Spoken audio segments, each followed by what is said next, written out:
জানো কাকা, তোমার বউ এমন ভাবে কথা বলে গেল মনে হচ্ছে আই বড় মেয়ে 16 বছরকার টক বুগে মাল যেভাবে বলে গেল তোমাকে 5 মাস।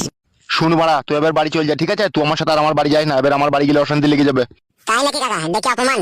কিচ্ছু করার নাই বাড়া, আমার এখন হাত শিকলে বাঁধা, বউয়ের সাথে বাড়াজুড়ি করলেও বিধবা হইলেও ও পালাবে। তার মানে বাড়া তুই পাল আমার কাছ থেকে, এইটাই তো বলতে চাইছো তাই তো কাকা? ওই রকমই মনে কর। বেশ ঠিক আছে। একটা কথা শোনো কাকা, বউ হারানোর যন্ত্রণাটা আমি বুঝতে পেরেছো কাকা? তা তুমি ভালো থেকো, আমি চললাম।